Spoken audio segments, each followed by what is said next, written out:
Leaders, welcome to the webinar facilitated by learning design and curriculum experts. My name is Yashi Mishra and I am the host for today's webinar. Before we get started, a few classroom norms, housekeeping norms for the webinar. All the participants have been placed on mute and except for the presenters, cameras will remain closed. This helps in reducing distractions.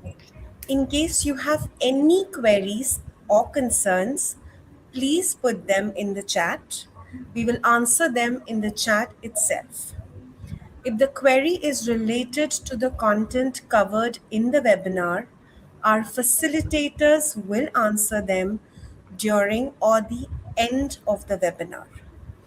We are trying to maintain high level of network connectivity. If we face any glitch, we will keep you informed. If you face any disturbance in audio, video, please check the internet connectivity at your end. Many a times, logging out and logging back in solves the issue. At the end of the webinar, you will receive a feedback form. Kindly take a few minutes to complete the same. Your feedback will help to enhance the quality of the webinars and workshops we prepare for you. Once the feedback is submitted, you will receive the certificate of participation in your registered email inbox. You must have been present in the webinar for a minimum of 60 minutes to be eligible to receive the certificate. I repeat, you must have been present in the webinar for a minimum of 60 minutes to be eligible to receive the certificate. Today's webinar aims to give us an overview of the Oxford Advantage Holistic Progress Card for grades 1 and 2. And to facilitate the session, we have with us Ms. Shruti Kharbanda, Assessment Manager, Product Integrated, who are the learning design and curriculum experts at Oxford University Press, India. Over to you, Shruti. Thank you. Thank you for setting the context, Yashi. Good evening, teachers. Good evening, school leaders. I hope you're all doing well. How is our Monday going? Mondays are always hard. If you could all tell me in the chat box real quick, how are we feeling today from on a scale of 1 to 5 maybe? How energized are we right now before we start and get into the details of today's webinar? Just quick numbers 1 to 5. Okay, 4 and 5. Mostly 4s and 5s, which is not bad for a Monday evening. Somebody has written 1, 2, 3, 4, 5. I don't know what to make of it, but I think we have good enthusiasm despite it being a Monday evening. Thank you for your responses, teachers.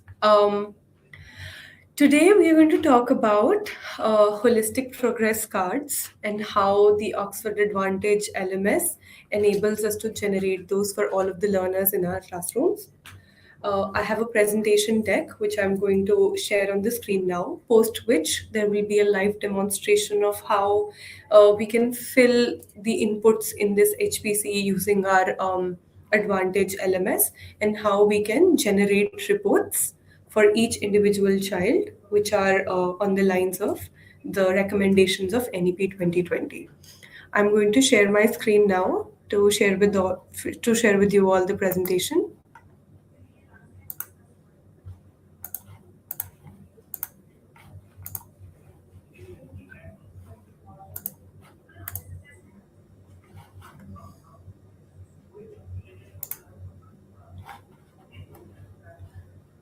I hope the slides are visible.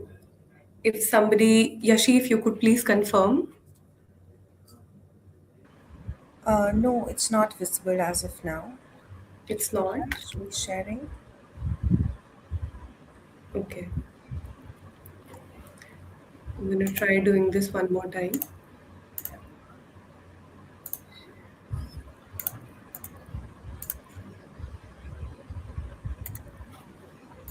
Yes, now it is.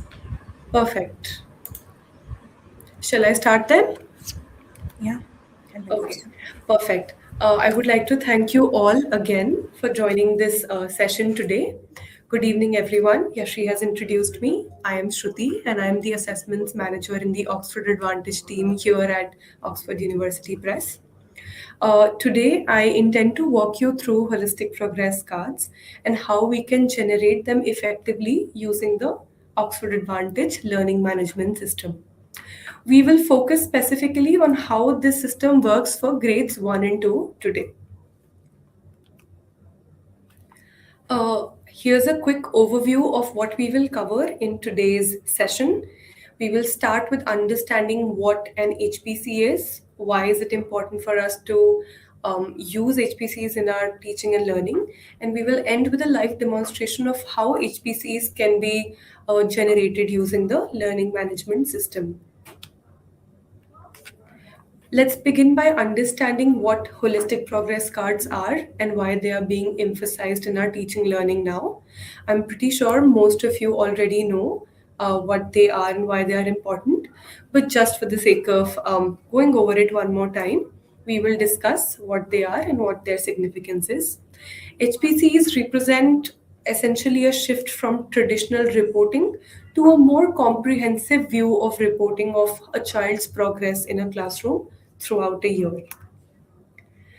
Parak has developed the Holistic Progress Card as a key initiative under the NEP 2020, and it essentially presents a more comprehensive and broader progress report card of a student instead of just writing down what kind of marks they've got or what kind of grades they've got. That's a very limited way of reporting on a child's progress, and HPC intends to change that by presenting a more 360-degree progress report of a child.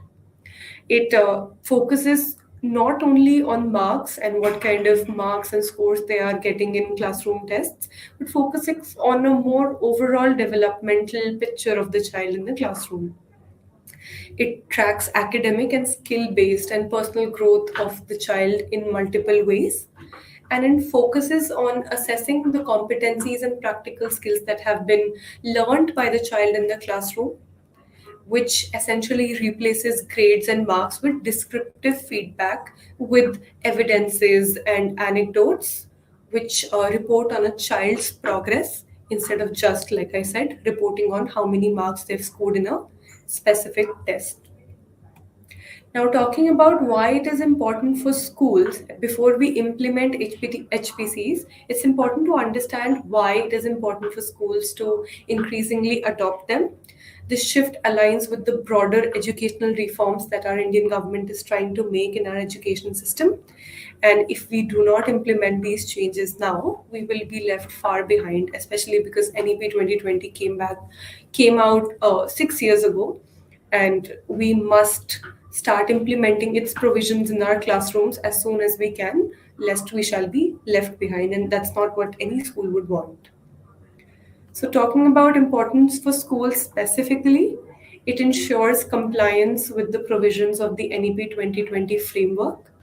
It encourages competency based education and, in turn, competency based reporting on a child's progress, which ends up making the reporting progress a lot more student centric and also improves the parent teacher communication. If there are descriptive feedback points, if there's a comprehensive report of a child's progress in the classroom, it makes PTMs, it makes parent teacher communication a lot more richer because there's qualitative and quantitative feedback which can be discussed between the two important stakeholders here. It shifts focus from ranks and numbers to a child's learning journey and how well they are doing in the classroom and what are the things that they are excelling at and what are the things that they can be better at in not just subject matter but also in behavior in terms of their strengths, their weaknesses, and so on. Now, discussing some of the key components of holistic progress cards and talking about what all they cover instead of just covering the marks of a child. They, of course, do capture multiple dimensions of a child's development, which includes academics and subject understanding and marks, but not just that. It also reports comprehensively on their social and emotional growth, their cognitive skills, their behavior and learning attitudes in the classroom with the teacher, towards themselves, towards their peers, their physical development, their mental well being, what kind of things they take interest in, what kind of strengths they have, the kind of talents they have, some of the things that they can work on, and areas for growth and support alike, followed by an overall progress summary of the child at the end of the year. So this is how comprehensive an HPC is when it comes to talking about a child's progress in the classroom. And when all of that is captured, a beautiful, a very comprehensive, a very rich report turns out at the end of this process, which looks something like this. I will, of course, go over the entire report with you also. But this is what it looks like when the HPC is generated using the Advantage LMS. The platform enables clear and structured and meaningful reporting with very little effort from the teacher's end, because most of the work is done by the platform and the algorithm behind it. And it ensures that feedback for each child is comprehensive and easy to interpret for all parents.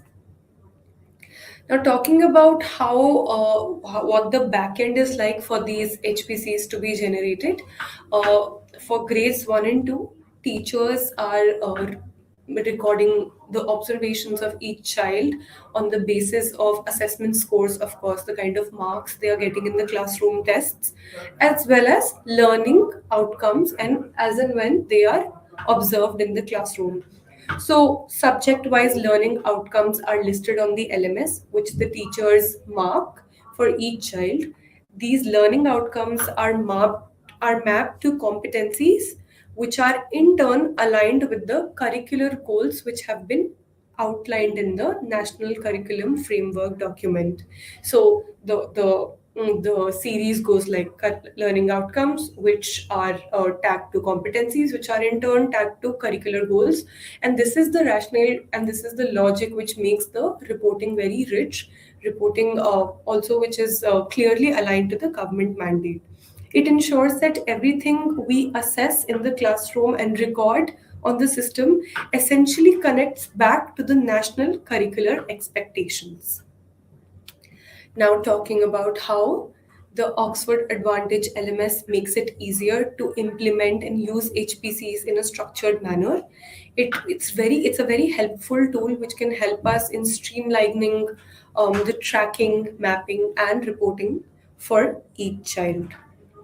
Now that we have talked about the context a little more, I would like to show you a live demonstration of how we can input all the data on the LMS by ourselves, and then how in turn we can generate these HPCs with the help of the LMS.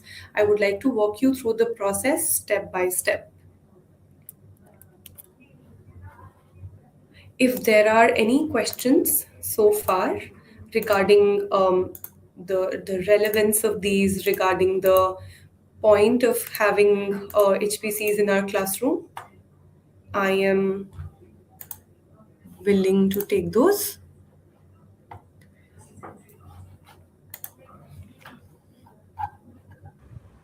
I cannot see any questions so far in the chat box. Does that mean I can go on with live demonstration on the LMS, Yashi? Yes, I believe so. Teachers, if you have any questions, please type it in the chat box and we'll take it. I can't see any questions so far. So I will just go Sure. start a screen share of my LMS platform, and then we can Yes. take questions at the end if there are any, since there are none right now. Right. Perfect. Are the participants still with us or have we lost you all? If you are still here, please send your favorite emoji in the chat box. Yes, please, Anyone. participants. We'll be happy to see your emojis. Just any your most used emoji, the emoji you think is the most whimsical, the most cute emoji, anything. Just send anyone so that we still We're know that you getting a are lot of with us. hearts. Perfect. We are starting to get a lot of cute ones there. Yeah.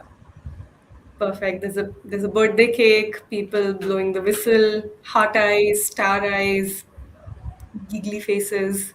That's good. That's good enough.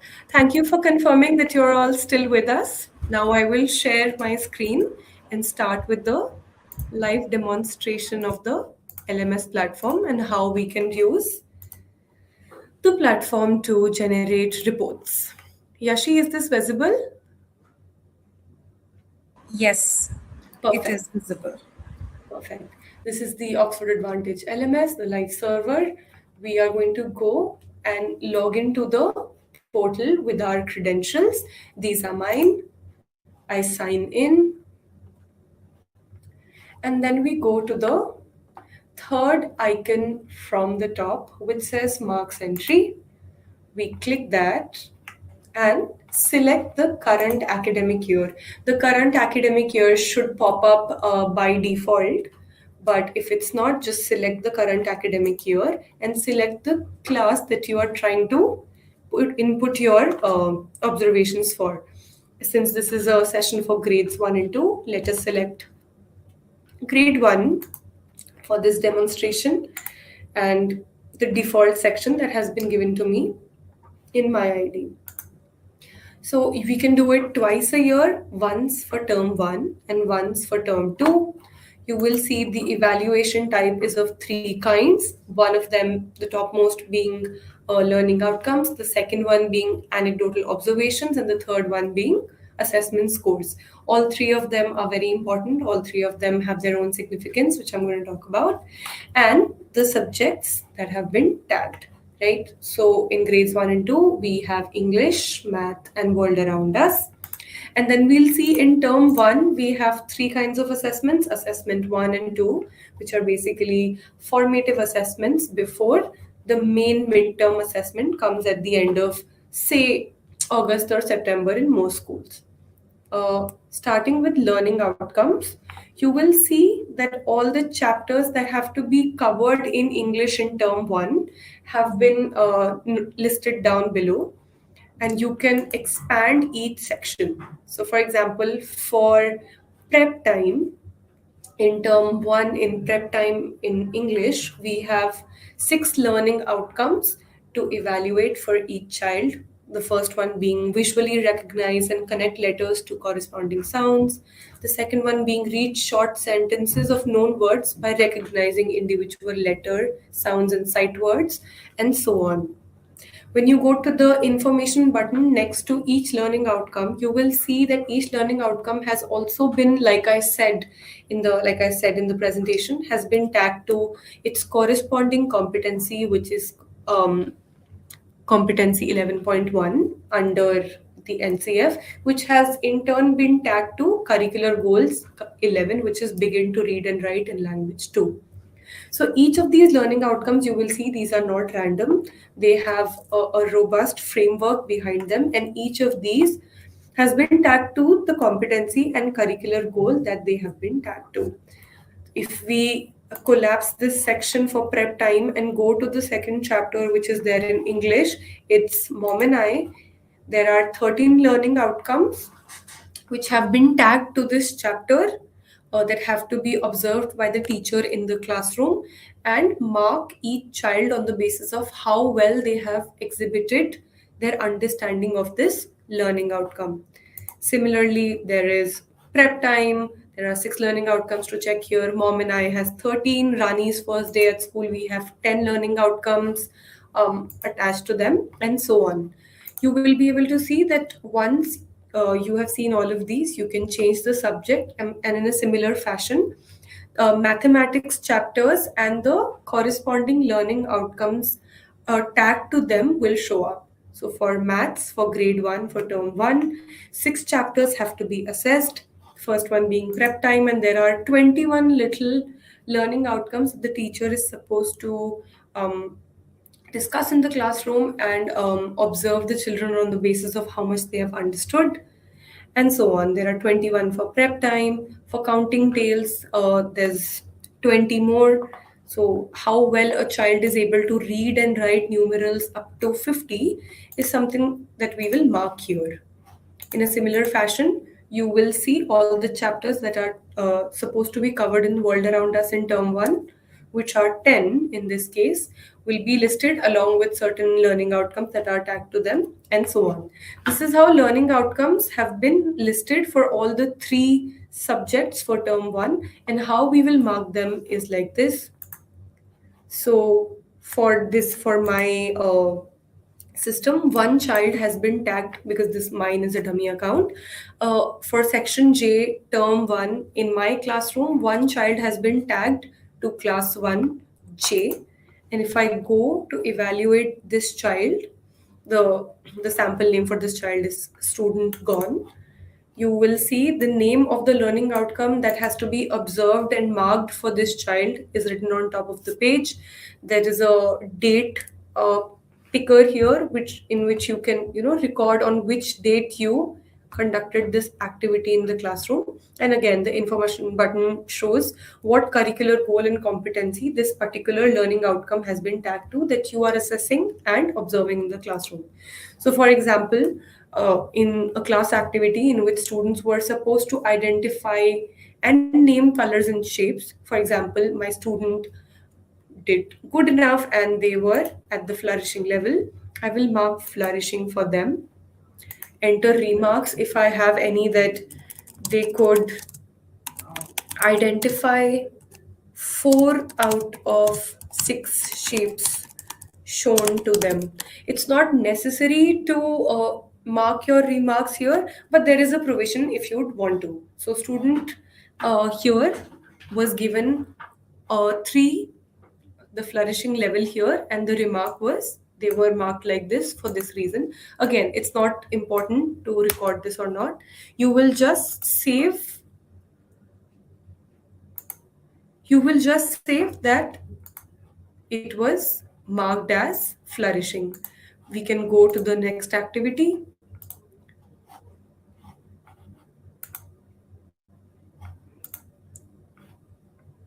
Wait.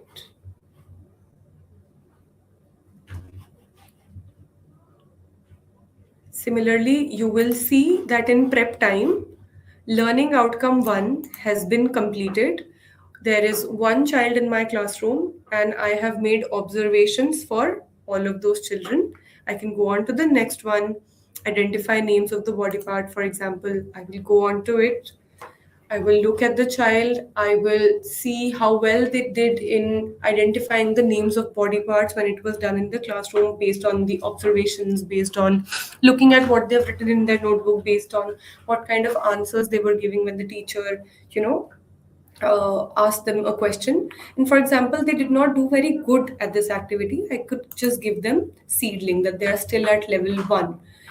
Instead of giving them harsh terms, instead of giving them straight marks, we mark children on the basis of 4 levels that are given here. So, for example, in identifying the names of body parts, the student has done not too good. I will just give them seedling. I will select the date on which this activity was conducted, and I will save this. This has been saved. I can go back, and you will see as I keep marking the children for each learning outcome, it says completed here. So 1 out of 1 child has been marked here, 1 out of 1 child has been marked here, and so on. So, on the basis of classroom observations, on the basis of classroom discussions, activities, peer interactions, and all, teachers are supposed to make observations of how well the students are grasping a concept in the classroom and mark them on the basis of the learning outcomes that have been mentioned here. Similarly, for every chapter, there are multiple learning outcomes. The teachers are supposed to mark each child on the basis of how well they have done for each learning outcome. And for term 1, We will do that for all the chapters that have been tagged to all three subjects, math, English, and world around us. And essentially, that will help us generate one portion of the report. So this is how we will mark learning outcomes for each subject for each child for term 1. Coming to the second thing, for grades 1 and 2, some sort of written tests start happening in the classroom. In assessment scores tab, you are supposed to record how much each child scored in each subject test. So, for example, for assessment 1 in English, for example, the test was of 25 marks. The child scored 21 out of those. She can just save that student earned 21 out of 25 marks in assessment 1 in English. Change the subject. For maths, the paper was again of 25 marks. The child did not do too well. They got 12 out of 25 and save. We will go to world around us. In assessment 1, the child got 22 out of 25 marks in world around us and save. And then we have an option. If the school has taken and is teaching students some kind of second language, we will select second language. We can add what second language we are teaching. For example, we may be teaching, half the students may be taking Marathi. So we will add the second language title as Marathi and save it. And we can add another language. For example, if it is Telugu, we will add another language as Telugu. So we have added the two second languages that the students are that the students can choose from. For example, the maximum marks is 25. Student con, they may have chosen Marathi, they may have chosen Telugu. We can select which one they have chosen. We will select, for example, if my child has taken Marathi, I'm going to select the second language and enter how many marks they have gotten out of it. For example, they've done exceedingly well, they've gotten 23. I'm going to save that. So this is how we are going to save the scores for term 1 and term 2, subject wise and term wise. So assessment 1, this much marks in this subject.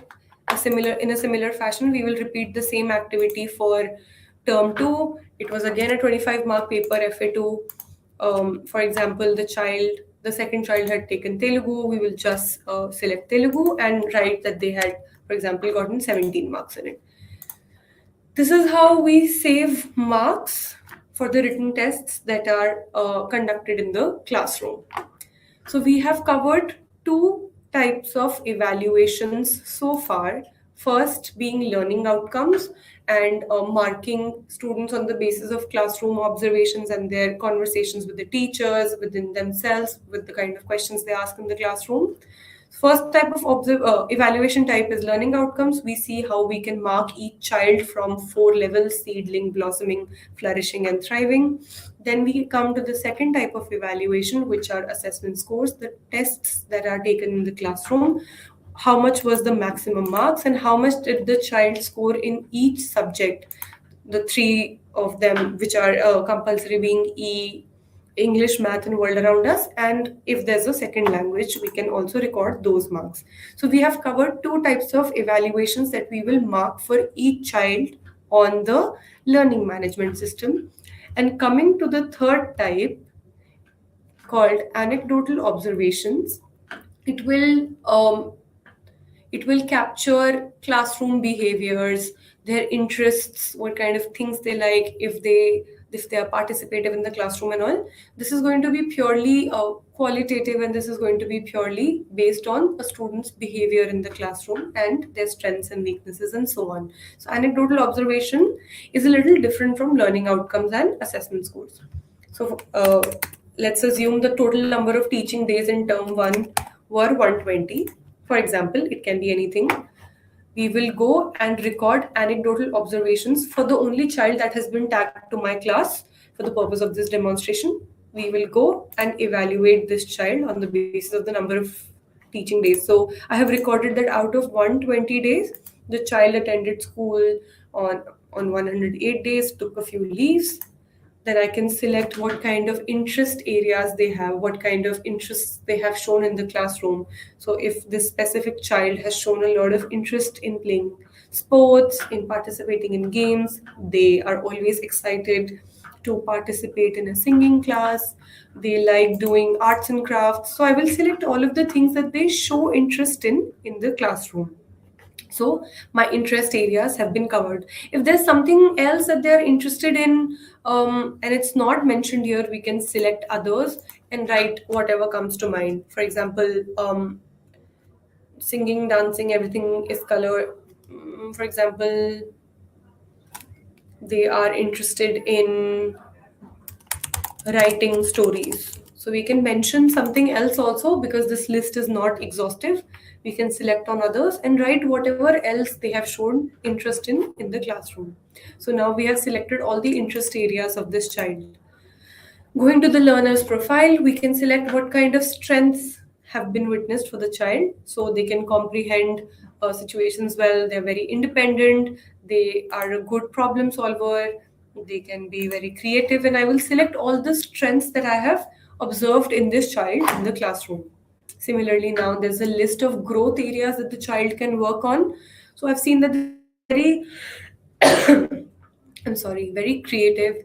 This child is a problem solver, but they're not necessarily very good at expressing their feelings. So I can select that expressing feelings is a growth area for this child, right? Following rules and instructions is something that they can improve on, and so on. And general behavior, I can again select what kind of general behaviors they show in the classroom. They are helpful, they take initiative, they are kind towards everyone, they are empathetic, and so on. So I have also populated the learner's profile section using this drop down. Their favorite color, what kind of things they like. So their favorite color may be blue, or if it's something else, we can select other and just write brown. They have shown a consistent liking towards the color brown in the class. What kind of foods do they like? They get very happy when there's like dosa in the school lunch. They are often seen having parathas. So we can all select all the foods that they've shown liking towards. What kind of games do they get excited for? So if a child is very interested in playing chess and passing the ball, I'm going to select those. What kind of animals they like, and when they are given a choice while in the classroom, what kind of puppets they pick up, what kind of animal they would like as a pet. On the basis of the conversation with the child, you can write that they have shown liking towards turtles and they're very curious about turtles. So we can write that the animal they're most interested in is a turtle, right? So this section also we have populated. Next, my reflections. This has to be populated by the class teacher based on a conversation with the child. The teacher can casually ask the child at the end of term one that what did you really enjoy our time so far in the classroom from April to August? Did you enjoy the activities that were done in the classroom? Did you enjoy the clay work activity that we did? Did you enjoy the coloring activity that we have done so far? So my reflection is the child's own reflection of the learning that they have done throughout the year, and the teacher is supposed to have a candid conversation or ask the child what kind of did you have fun during this term, and on the basis of the child's remark she can give 1 to 5 stars. For example, I've given 4 here. And activities that were conducted in the classroom, could the child do it on their own completely? Did they need some help doing it, or did they need a proper hand holding by the teacher to be able to get that done? So in this one I have selected, I'm almost there. The child was able to do most of those activities with little to no help. And any activities that the child found difficult to do, the teacher can mention here on the basis of this conversation with the child. What my friends say essentially covers the peer reflection of a child. Um, it can be collected by the teacher during pair or group activities. For example, if the child was in a group of 3 or 4, were they helping their friends in completing their activity, or were they so overly competitive that they were only looking out for themselves? Were they playing with others in a nice way? So this kind of feedback can be picked up by the teacher on the basis of how well a child does pair or group activities, and also can ask their peers, ki, what did you think the student was like? So these are the three questions that we have put to capture peer feedback. So they were friends, they helped their friends in completing their activity or not. There's a thumbs up or a thumbs down. They like playing with others or not, thumbs up or thumbs down. And they share their stationary items with others or not. For example, I have given it a no, that the first two things were recorded as positive and the last question was recorded as negative, that they're not very good at sharing their things. So, my reflections in terms of the child's own reflections and their peers' reflections have been covered. Now we have parents' reflections, and this can be filled by the parents themselves or the teacher based on a conversation with the parents during a PTM or their regular conversation. This has to be filled on the basis of what the parent thinks about their own child, that my child really enjoys participating in class discussions, or my child really enjoys participating in clay making activities, or something that involves some kind of uh, building and craft. My child can be supported in, again, what the parent thinks the child is lagging behind in and can be supported in, can be entered by the teacher here based on a conversation with their parent. Ki my child can be supported in, for example, speaking confidently. They may be a good writer, but if they don't speak confidently, or they are a little shy while doing so, the teacher can record it also on the basis of what the parent thinks. And then the parent can also have any general remarks, like, I would like to share that my child's handwriting has improved quite a bit since the last term. So these are the questions that the teacher is supposed to fill on the basis of a conversation with the child's parents. And then we have learning indicators of curricular goals as per NCF. So when it comes to physical development, what kind of progress have they shown? Can the child run, jump, climb, and balance on their own or with some help? So if they can do it on their own, select that. If they need some help with of the teachers, of their peers, we will select that. The child can do activities like cutting, drawing, and manipulating small objects on their own or with the help. They can catch, throw, and do other coordinated activities on their own or with some help. These are again to be observed by the teacher during classroom, during teaching learning practices, and then record all of this for all of the students, that how well the child is doing when it comes to their physical development. And these 1, 2, 3, 4, 5, 6, 7, these 7 physical development curricular goals will be filled by the teacher on the basis of whether the child can do all of these activities successfully on their own or with some help. Similarly, we have similar questions when it comes to socio emotional development. A child can describe their feelings and their causes. That is, I'm angry because he broke my tower or not. So, how good they are at describing their feelings, and or can they do that on their own or with some help? They can ask help from familiar adults on their own, or do they need some help with that? They can resolve disagreements with peers in a productive manner, whether they can do it on their own or with some help. So all of these are some lead-in statements that we have given here from the NCF. And these are specific curricular goals, so the teacher is supposed to mark a child on the basis of classroom observations. Similarly, some curricular goals have been given here to judge their cognitive development, if a child can copy simple geometric shapes and designs on their own or with some help, and so on. Then we have some for language and literacy development. You're not supposed to write whole sentences on your own. Curricular goals have been listed here on the LMS by the system itself. You just have to select if a specific child has been able to do that on their own, or did they need considerable help with it. Similarly, we have 4 of these curricular goals for aesthetic and cultural development, and some more for positive learning habits. That if they assist the teacher in organizing the classroom or not, they do that on their own, or do they have to be nudged for it, and so on. So, these are some classroom behaviors and some general traits of the child that can be judged by the teacher on the basis of, again, classroom observations that have to be filled here. And these are not random, these are well prescribed curricular goals in the NCF document, on the basis of which each child is being marked to see how well they are doing in the domains of physical development, emotional development, aesthetic development, and so on. And lastly, we have a portfolio.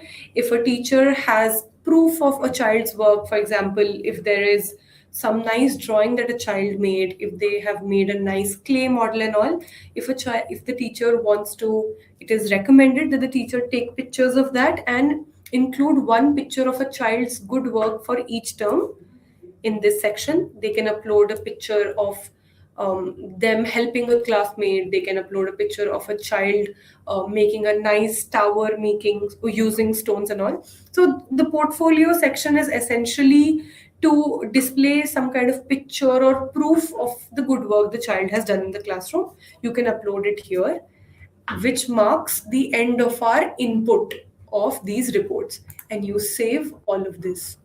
Now, what we have done, we have marked a child for term one across all of these evaluation types. We have marked this specific child for all the learning outcomes that were supposed to be observed for all the subjects in term one.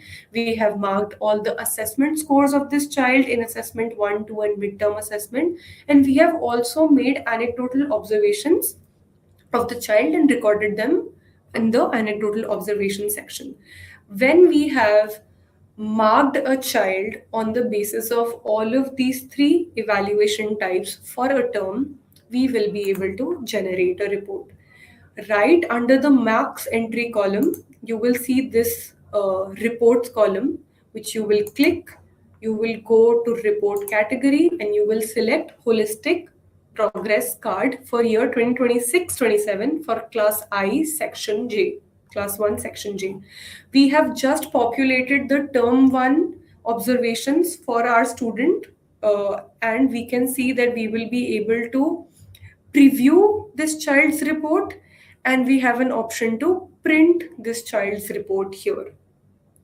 So you can either preview what the report will look like, and all the things that we have selected will come here, that the child participates well in sports and games, they like singing and all of these things that we have selected here. Of course, I did not have time to fill all of the details, I was just doing a demonstration, but all of the things that we had recorded will start showing up here, and so will their strengths and growth areas and general behaviors, their favorite foods and games, their peer reflections, their own reflections, what their parents have to say, and learning indicators of curricular goals as per NCF will all be recorded here. So everything that we have done in the marks entry screen so far will come for a quick preview here before you print the report. And this is only enabled for term 1 right now because we have just populated the scores for term 1. As soon as you do that for term 2, these two columns will also be enabled to be seen, right? So we have seen what the report is like. When we print it, it will look something like this. A report like this will be generated for each child with this cover page. There will be I am special page. I am special page will essentially capture all of their interests, their attendance, their name, class, their personal details, and so on. So the first page of the HPC that you will generate will look something like this. The second page will delve further into their personal details, like how old they are, what their parents' name are, where do they live, if they're a girl or a boy, the name of their school, their height, their weight, what kind of food they like, what kind of games they like, what kind of animals they've taken interest in. You will see that all of these are details that we had already marked during our input screen. So whatever input we gave there will populate this page, and there's again a picture of a family photo picture that the child can paste here if they'd like, right? So all of the input that we have made on the input screen right now will populate these pages of the HPC, the first two pages being purely about their personal information. Then there will be curricular goals. You will see all of these curricular goals are mentioned here on the basis of the domains that that NCF mentions. You will see there is physical development, socio-emotional and ethical development, cognitive development, so on. These were all the things that we were selecting if the child can do a certain thing on their own or with some help towards the end of the anecdotal observations. Whatever observations we were recording there will come here on the basis of how well they have done in FA1, FA2, and SA1. And marks of each child. So here it will be how well they have done as per curricular goals, and assessment rubric will capture here what kind of marks they have gotten in terms of seedling, blossoming, flourishing, and thriving. They will be recorded here. So classroom observations will be recorded in the top section. How much they have, how well they have done in classroom tests will be recorded here in assessment rubric. Coming to the next page, all of their strengths will be marked here. Their growth areas will be marked in the middle box. Their general behaviors will be marked here, and the child's reflection, how much they enjoyed the term, how many stars they would like to give, it's here, if they could do it on their own or if they needed help. So this will capture the child's general behaviors and growth areas in the classroom as well as their own reflection. The next page will have what my friends have to say section, which we also populated while making the inputs. And this is essentially a peer reflection section. And the second half of this page has the parents reflection section. So whatever you input, whatever input you gave in the parents reflection section will be seen here after you have a conversation and record it after talking to the parents. So this page essentially will cover peer reflection and parents reflection.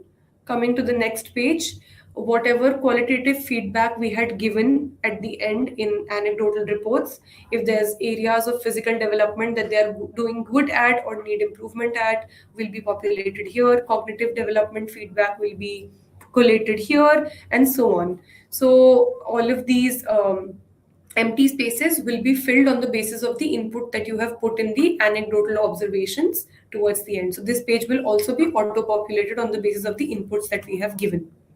And my portfolio, whatever picture you upload of the child's work proof in the classroom will appear here once you upload it. And the last page is, of course, explaining the proficiency level that we are marking the students on the basis of, the first one being seedling, the second one being blossoming, flourishing, and the highest level being thriving. So this basically talks about the proficiency levels of the students that they have been marked on the basis of. So this is what our final report would look like after we have populated it for each child, and you will have an option to print it or either digitally share it with the child's parents online on WhatsApp or on email. So a report, a comprehensive report, which will be auto-populated by the system like this, will be generated for each child, which you can just directly share with the parents of each child. And this will appear twice a year, once at the end of term 1 and once at the end of, is there an issue? Yeah, this report will be generated once at the end of term 1 and once at the end of term 2. So that's about it. I think we've covered everything that we had on our agenda. And if there are questions now, I'm open to taking them. Yashi, are you still here?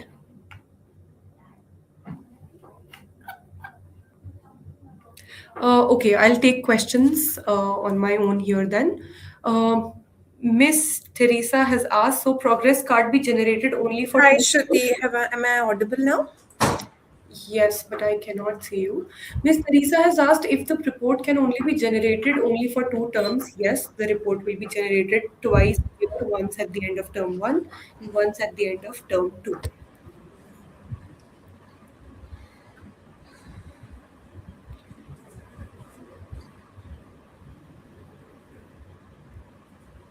I am a mother of a student and I received this link from my son's classroom WhatsApp group. Would it be helpful for me?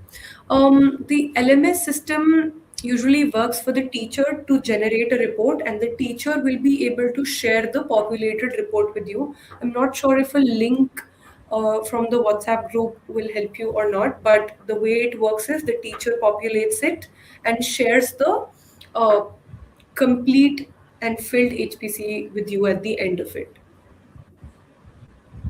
Please let me know whether we can evaluate for a single child or we can evaluate for total number of students also.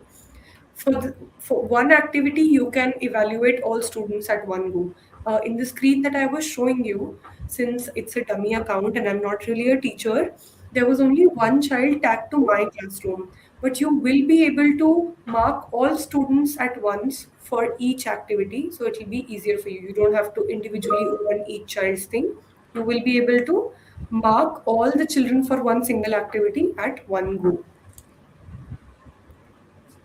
This will be Miss Saima Siddiqui has asked, will this be helpful for parents? It will be helpful for parents because the parents will have a much more clearer picture of what kind of progress their child is making in the classroom instead of just understanding if how much scores they got in a specific subject. So instead of just understanding how many marks they got out of 25 in maths, they will be able to also know what kind of classroom behaviors the child is exhibiting, what kind of interactions are they having with their peers, what kind of emotional growth are they having. So it is helpful for parents because it tells them about their own child's progress on a much granular level.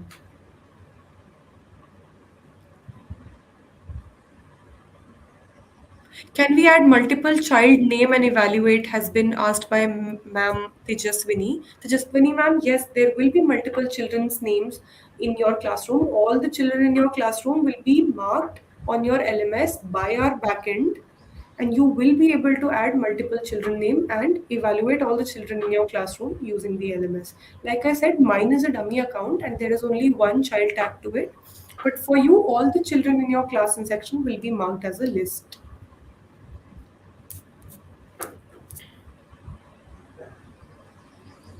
Can we put overall exams like both together, term one and term two, at the end of academic year? Miss Ma'am Soumya Ma'am has asked this. Yes, you can put overall exams for both term one and term two at the end of the year, but that won't be helpful because then you will only have one report at the end of the year. And if you don't make recordings for term one, you will not have a term one report. So it is obviously helpful to have the information of both the terms recorded timely so that two timely reports can be generated, once at the end of term one and once at the end of term two. Otherwise, you will just have the term two report. Is there any, Teresa ma'am has asked, is there any other option to generate progress card for other formative assessment exams? No, ma'am, there is only an option to generate two reports a year, once at the end of term one, once at the end of term two. Individual reports after each test are not possible. And this is also the system that has been suggested by NCF and Parak themselves, that two reports per year are enough. Otherwise, it will be too many reports, right? So only two reports will be generated per year.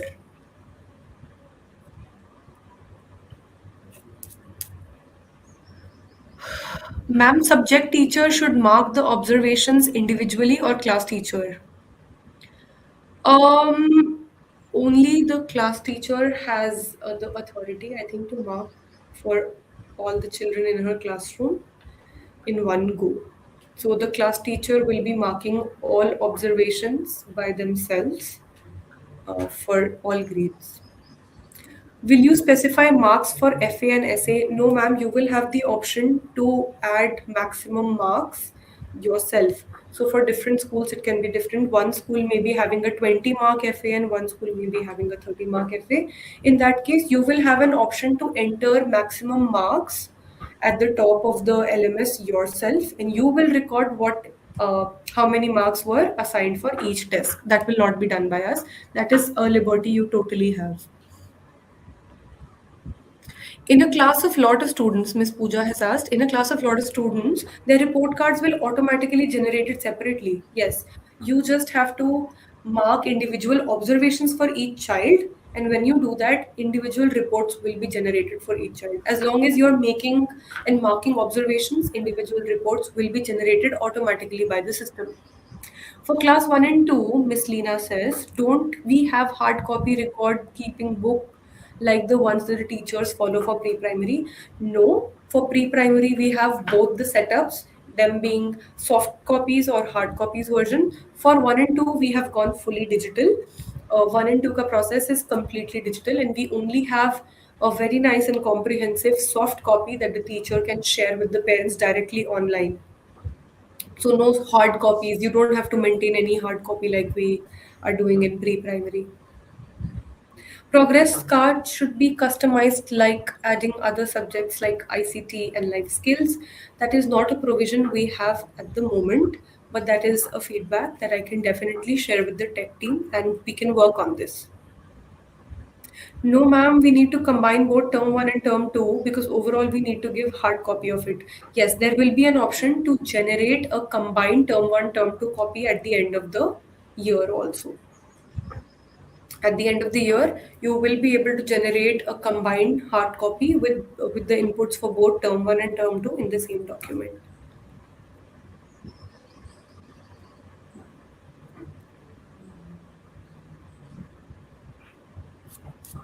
If there are any other questions, I'm open to taking them. If there aren't, that is the end from my side. Thank you so much for taking out time on a Monday to attend this session. It means a lot to us that you took out your valuable time to join us for this session. I'm very, very grateful. And I'm thank you for such a nice and responsive audience. I feel very good about this session. Thank you all. I hope this was a good use of your time as well. And this will help you generate really nice and comprehensive reports using the LMS platform that we offer.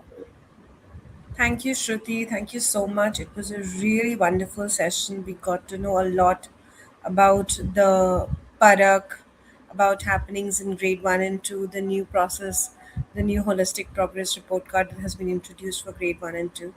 Thank you so much for all the information. It was a wonderful session. I hope, teachers, you've equally enjoyed it.